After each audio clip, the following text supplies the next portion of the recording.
Say sorry to my kid or leave our house. My sister demanded after her 14-year-old child fired an iPhone 15 straight at my face. I deserve the newest phone, not this inferior model, she shouted. My parents simply grinned. I held my tongue. I pulled my funding, reclaimed the Tesla, and declared, moving forward, you're left to yourselves. Could you imagine being told to apologize for your own pain? For daring to react when someone you love, someone you've poured your life into, throws a phone at your face and then demands an upgrade.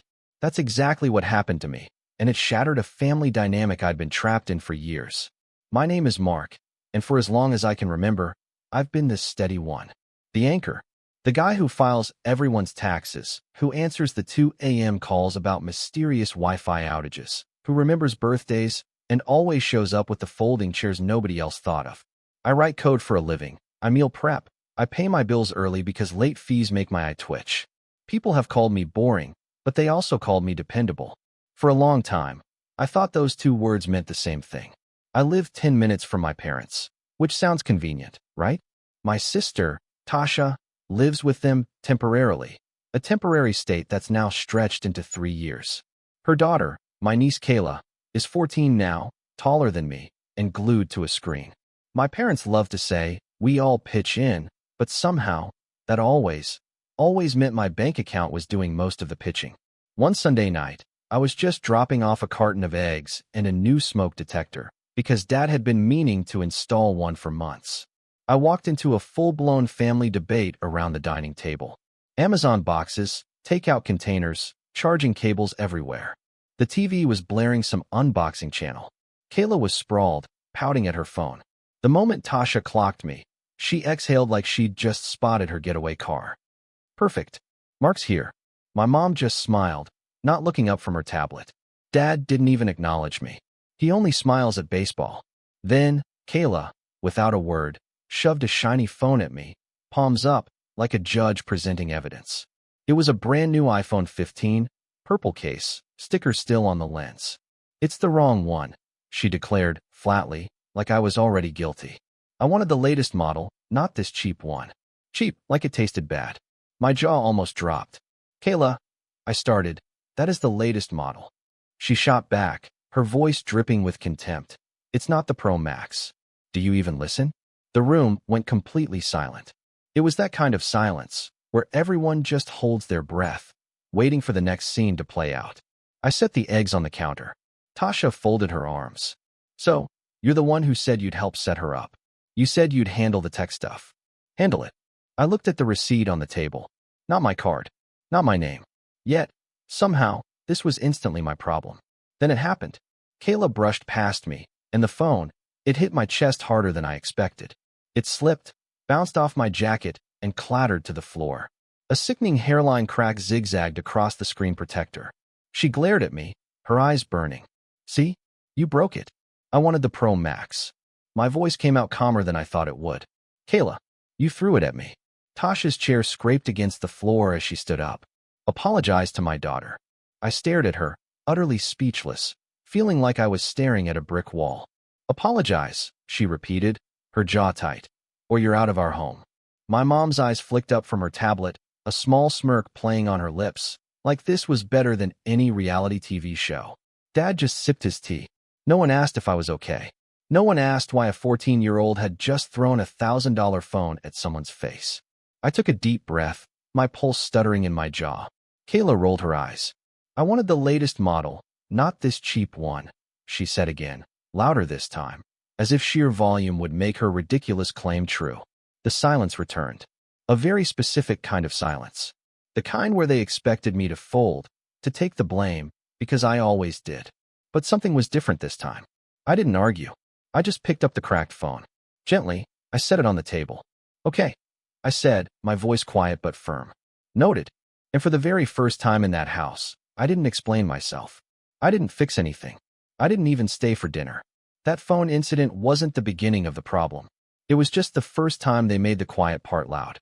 2 years ago, Dad borrowed my credit card points to book a cruise for their anniversary. He promised to pay the annual fee. He didn't. I paid it because I make more. While they posted 1,000 sunset photos, Mom's caption was, blessed. Family is everything. Last year, when Tasha lost her job for unfair reasons that strangely matched her last 3 firings, I helped with 3 months' rent. That turned into half their mortgage until she was back on her feet. Then it morphed into me moving their car payment to my account so they wouldn't lose the family car, a car I never drove. I even poured money into Tasha's beauty studio, an Instagram idea that lived entirely in stories and never in a signed lease. It's not a loan, she told me sweetly. It's an investment. She spelled investment like faucet. Turn it, and money comes out. When I bought my Tesla, Dad couldn't stop talking about how unsafe it looked. All batteries, he'd say, then immediately ask for the keys. He loved the quiet acceleration, said it made him feel like a spy. Soon, he was using it for groceries, then the gym, then driving Kayla to school, because your car is better in the rain. I told myself it was fine. Asterisk family. It's just a car. Asterisk birthdays were group chats filled with cake emojis. Emergencies? Those were always private messages to me. Can you Zelle $300 for Kayla's cheer uniforms? The other moms already paid. Light bill came out early. Can you spot us? I'm under so much stress, Mark. Do you want Kayla to be the only one without new shoes? There was never a spreadsheet. Never any totals. Just me, my phone, and whatever balance was left. If I hesitated, Mom would send a voice note. Her voice would drop into that soft, heavy register. Don't make your sister beg. You know how prideful she is. Prideful, as if not having to ask me was a moral accomplishment. Dad's line was simpler. Be a man. That one always worked. Not because I believed him, but because I was just tired. There were good moments, though. Kayla used to climb onto the couch with me to watch nature documentaries. We built a PC together when she was 11, matching RAM sticks carefully, lining up the pins like we were handling a museum artifact. She called me Uncle Nerd and smiled with all her teeth. She loved the LED lights. Then TikTok replaced documentaries. Then You're Boring replaced Uncle Nerd. The boundary creep was slow, like fog rolling in. One day they were borrowing my Netflix, then my Apple Music, then my iCloud family plan. I paid because it was easier than explaining why I shouldn't. Login sharing became normal. Passwords turned into a community project. When I changed them, the group chat would flare up like a fire alarm. Why are you punishing us? Tasha would text. Control issues, Mom would add, as if diagnosing a sickness. Dad would text a thumbs up emoji to Mom's comment, then call me privately to say, don't be dramatic. We'll talk Friday. Friday would come and go. Nothing would change. Kayla wasn't born with that entitlement. We fed it to her, like a vitamin. We taught her that if she looked sad enough, something new would appear. We taught her that money comes from a person, and that person is me. 2 weeks before the iPhone incident, there'd been a smaller crack. I'd stopped by to drop off an external hard drive for Dad. The house was full, some cousin's birthday. I said hi, waved at Kayla. She was in the corner with 2 friends, FaceTiming someone about a hoodie. Tell your uncle to stop being cheap. One of the girls said, not even bothering to lower her voice. Facts. Kayla laughed, eyes on her screen. He's always like, budget. Like, who cares? Who cares? Dad saw my face and clapped my shoulder. She's just a kid. Tasha saw it and said, you know how teenagers are. Mom handed me a plate and moved on to talk about centerpieces. A week later, a package showed up at my building. A Pro Max case, glittery with rhinestones, addressed to me. No phone, just the expectation. A note tucked inside. Can you order the actual phone so there's no delay? Text, love you. T. I set the case on my desk and stared at it for a full minute. My chest did that weird buzz it does right before a migraine. I typed a response. I deleted it. I told myself I'd talk to them in person. Then Sunday happened. The throw, the smirk, the apology demand. I went home and sat in the quiet of my apartment, watching the city move through my window, headlights sliding up the walls like slow lightning. I tried, one last time, to give them the benefit of the doubt. Maybe they were tired. Maybe Kayla was embarrassed. Maybe I was reading too much into it. My phone pinged. The family chat lit up. Tasha, next time don't make a scene. Mom, we raised you better than to humiliate a child. Dad, call me. And then Kayla, in a voice memo. I'll get it myself. I stared at that last message for too long. It was small, but it scraped. I typed one sentence and sent it into the chat. We need to talk about money. 3 dots appeared. Then, Mom, Don't you dare hold this over us. Tasha, if you're going to be petty, keep it. Dad, not on text. I put my phone face down. I stared at the Pro Max case on my desk until the rhinestones blurred. I knew then that the talk wouldn't be a talk. It would be me listing details while they called me names. It would be the same script as always, just louder. The only person who texted me privately was my cousin, Leah. You okay? I heard a version. I doubt it's the right one. I stared at that too. A version. There were always versions of me, apparently. The generous one. The controlling one. The safe one. The problem. No one asked what I wanted. I hadn't either. Not for a long time. They scheduled the talk for Wednesday, right after Kayla's practice, so she wouldn't be stressed. I got there early and waited in the living room. Half the lights were off. The house smelled like microwaved lasagna and apple-scented cleaner. Tasha walked in first, arms crossed. Mom followed with a legal pad, like she was keeping minutes. Dad stayed standing, which he does when he's planning to lecture. Kayla breezed through with her headphones on, paused long enough to roll her eyes at me, and flopped onto the couch. Tasha didn't even sit. So, are you going to apologize? She demanded. No, I said. Silence. Mom clicked her pen. You escalated a misunderstanding. You embarrassed a child. She threw a phone at my face. Because you provoked her. Tasha snapped. You acted superior. Dad pointed at the coffee table. This is why we said not on text. You get emotional. I took a folder from my backpack and set it down. Printed statements, transfers, sales, a year of temporarily. Yes, I kept my voice even. Here's what I've paid in the last 12 months. Mortgage top-ups, utilities, car insurance, Kayla's school trip, cheer uniforms, the Tesla insurance when you switched it under your address for convenience. The so-called investment. The grocery card you said you'd pay back and didn't. The streaming accounts. Mom scoffed. Are you keeping score? For once, yes. Kayla muttered. So dramatic. I turned a page. Here's the total. Tasha craned her neck, then looked away. Don't weaponize money. I'm not, I said softly. I'm naming it. Dad waved a hand impatiently. Get to the point. Here's the point, I said. My hands were steady. My heart wasn't. I'm done being the family bank. They all talked at once. Tasha, so you're punishing us because you're mad at a kid? Mom, family doesn't nickel and dime each other. Dad, I knew the minute you bought that car, you'd change. Kayla, louder than all of them. Can someone order my phone? Something inside me went quiet, like a switch. The noise moved to the edges of the room. I stood. No. No to what? Tasha demanded. All of it, I said. No to the phone. No to the mortgage. No to the insurance. No to the investment. No to the Tesla. No to this version of me. The room stilled. Not because they understood. Because they were shocked. I used the word correctly. Mom's mouth twisted. You're heartless. Dad nodded like a judge. Ungrateful. Tasha stepped forward, her voice sharpening. You know what? If you're going to be like this, if you're going to disrespect my child in her own home, then get out and don't come back until you apologize. I picked up my folder. Okay. Kayla smirked at her screen. I reached the doorway, then turned back. My voice didn't rise. I didn't need it to. This isn't revenge. It's a boundary. And because you like things in writing, you'll get a list of what changes and when. Tasha rolled her eyes. So you're cutting us off. I'm ending the part where I disappear so you can live without consequences. Mom's pen tapped the pad. You'll regret this. Maybe, I said. But not tonight. Thursday morning, I sent the email. Simple bullet points. Asterisk effective immediately. I'm removing my payment methods from all shared accounts. Netflix, Hulu, Apple Family, iCloud, Spotify, Xbox Live. By Monday, insurance and car registration for the Tesla will return to my address and name. The car will stay with me until I decide otherwise.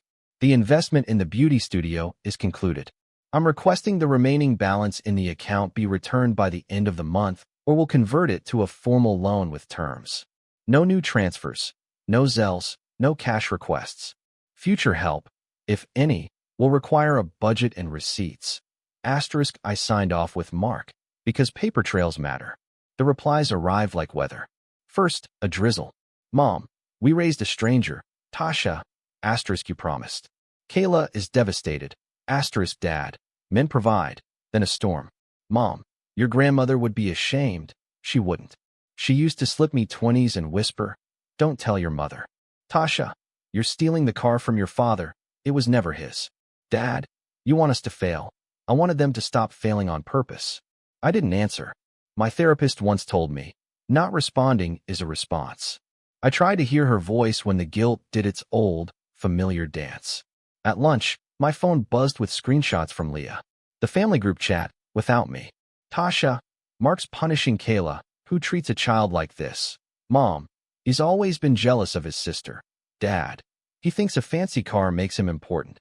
An aunt chimed in with a prayer hands emoji. Another cousin wrote, he needs to remember where he came from. I closed the screenshots and ate my sandwich in the stairwell where it was quiet. Friday, Dad texted, need the car to take Kayla to school. I said, I'll drive her. He said, don't bother. I went anyway. Kayla stomped to the curb, slammed the door, and didn't say hello. Her friends stood by the gate, watching us. One whispered loud enough for me to hear, is that the uncle? Kayla put her headphones on. 2 blocks later, she said without looking at me, everyone has the Pro Max. You have a phone, I said gently. A good one, she snorted. You don't get it. I get more than you think, I replied. She didn't answer. At a red light, I said, I used to love building computers with you. She stared out the window like the sky had offended her. Whatever. I dropped her off. She didn't say thanks. Saturday morning, a tow truck idled in front of my parents' house. Not for the Tesla, for their other car. Missed payments. Tasha texted me a photo like proof of my cruelty. Look what you did. I looked at the dates on the notice, circled in highlighter. They'd been late before the phone, before the boundary. The tow wasn't my fault. It was just visible now. Sunday, Mom called, and when I didn't answer, left a voicemail that started with tears and ended with venom. You're going to die alone. People say that when they want you to feel smaller than the room they're in. I blocked nobody. I also answered nobody. I made coffee. I cleaned my apartment. I put the glittery Pro Max case into a drawer I barely use, the one with leftover cables and a battery pack that never holds a charge. At noon, my doorbell rang. Leah stood there with a bag of empanadas and a look that said, I know. She didn't ask questions. We ate in my kitchen. She told a story about her boss forgetting his own laptop at TSA. We laughed. It felt like breathing air I hadn't tasted in months. Monday, I moved the Tesla's insurance and registration back. At the DMV, the clerk asked, any reason for the address change? I smiled. Finally, reading the manual. Tuesday, a new email from Tasha. Asterisk, Kayla needs rides now. Are you happy? Asterisk, no, I thought. Happiness wasn't what any of this was about. It was about not drowning. Work felt better. Not instantly, but in that way where the background hum lowers. I was shipping a feature that had haunted me for weeks because I'd been too busy absorbing everyone else's fires. My manager said, nice work. I believed her. I started going to the gym again. I took a beginner's pottery class because a friend begged me to try it. My mug was ugly. It made me smile anyway. The crisis at my parents' house didn't end. It shifted. Without my auto payments, the budget suddenly mattered. Dad sulked. Mom threw pity parties with centerpieces. Tasha tweeted sub-tweets that were obviously about me. Kayla posted a story with a blurry photo of a crack on her phone and wrote, some people are fake. I didn't swipe up. There were small, unexpected things. My neighbor Priya knocked to ask about chargers and stayed to talk about her dog. She said I looked lighter. I didn't know I'd been wearing heaviness on my face. Leah texted more. Proud of you, she'd write, like vitamins. Then Tasha escalated. Of course she did. She sent a long, breathless text about how the beauty studio needed just one last infusion to survive. Think of it as protecting your initial investment, she attached a Canva chart with circles and swoopy arrows and predicted revenue. There were no numbers connected to reality. No costs. It looked like a vision board with clip art lipstick. I replied with one sentence. No. She unloaded. You're evil. You're abandoning us. Kayla cried herself to sleep. I typed and erased 3 times. Then I wrote, if you want help, show me a budget. Hours later, she sent a photo of Kayla's tear-streaked face. Mid-cry, my stomach flipped. Manipulation lives in your body before your brain. I put my phone down. I washed dishes. I texted Leah, tell me I'm not a monster. She called immediately. You're not, she said. You're a boundary with legs. Thursday night, Dad ambushed me in the driveway. Your mother is sick over this. So am I said. Just a different kind. You think you're better than us. I think I'm not a debit card. He shook his head. You never apologized to Kayla. That girl's been through enough. I looked at him and asked, what exactly am I apologizing for? For not buying a child the exact model she demanded? For not absorbing your bills? For refusing to be shouted at in my parents' house? He didn't answer. He looked at the Tesla instead. You always like showing off. It's a car, not a parade. He turned to go, then threw one last line over his shoulder. We'll remember this when you need us. I almost laughed. When have I needed them? Not in the way they mean. The following week, something shifted in a direction I didn't expect. Kayla texted me. Not a paragraph. 2 words, computer help. I stared at the screen. I typed, what's up? She replied, PC won't boot. Black screen. Need it for a project. I considered sending a link to a tutorial. Instead, I drove over. She met me at the door, eyes guarded, chin tilted like a shield. We didn't talk about the phone. I plugged in the PC, popped the case, reseated the GPU, checked the power. It booted on the 3rd try. The LED lights flickered on, pink and blue. She exhaled. Thanks. I nodded. Anytime. She hovered. Can you show me how you did that? I felt something loosen. Yeah, I said. Grab a chair. We worked in silence. After a while, she said so quietly I almost missed it. I didn't mean to hit you with the phone. I know, I said. You meant to throw it near me. Physics did the rest. She cracked a smile. Facts. We didn't fix anything bigger than a boot loop. That was enough for a Tuesday. I drove home and realized my hands weren't shaking. 2 months later, the Pro Max case still sat in my drawer under old cables. Every so often, I'd open it and look at the glitter. I remember how easily I used to trade my piece for approval. It felt strange to look at an object and recognize the version of me who would have clicked by now without blinking. I still got messages. Holidays came with group photos I wasn't in. There were comments under those photos from people who'd never met me. Family is everything.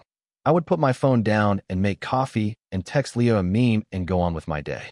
My parents did not transform into saints. Tasha did not become financially literate overnight. Kayla did not leave her phone in a drawer and read Russian novels by candlelight. Real life isn't a montage, but the volume knob did turn down. At work, I said yes to a project I wanted and no to one I didn't. My manager said, boundaries look good on you. I laughed because I finally understood the joke. On a Sunday, I pulled the Tesla into my parents' driveway to drop off a package that had been misdelivered. Mom opened the door. She looked smaller. She also looked like herself, sharp and a little tired. We stood on the porch like diplomats. She didn't apologize. Neither did I. I made too much soup, she said, her eyes not quite meeting mine. Do you want some? Yes, I said. I'd like that. We ate at the counter. We did not talk about phones or money. We talked about the weather and a neighbor's garden and a movie she half liked. It was mundane. It was safe. When I got up to leave, she touched my sleeve. You always were dependable, she said softly. The word landed differently this time. Not a chore. A fact. In the car, I sat for a minute with the engine off. I looked at my hands on the wheel. They didn't feel like anchors anymore. That night, Kayla sent me a photo of the PC, glowing like cotton candy. I added fans, she wrote. Asterisk, no more overheating. Pro Max asterisk, I laughed out loud. I typed back, looks dope. Proud of you. Then, after a long beat, she wrote, sorry about before. I stared at the screen. I felt that old automatic urge to say, it's okay. I didn't. I wrote, thanks for saying that. And then I put my phone down and did something I hadn't done in a long time. Nothing. People talk about revenge like it's the only satisfying ending. They don't talk enough about freedom. Mine wasn't a fireworks show. It was a calendar with empty spaces that used to be filled with other people's emergencies. It was a bank account that didn't feel like a public utility. It was a car that went where I wanted it to. It was a quiet apartment where I could hear my own thoughts. Not because I stopped loving them, but because I finally started loving myself enough to set a boundary. What do you think? Have you ever had to choose between your peace and your family's expectations? What would you have done in my place? Let me know in the comments below.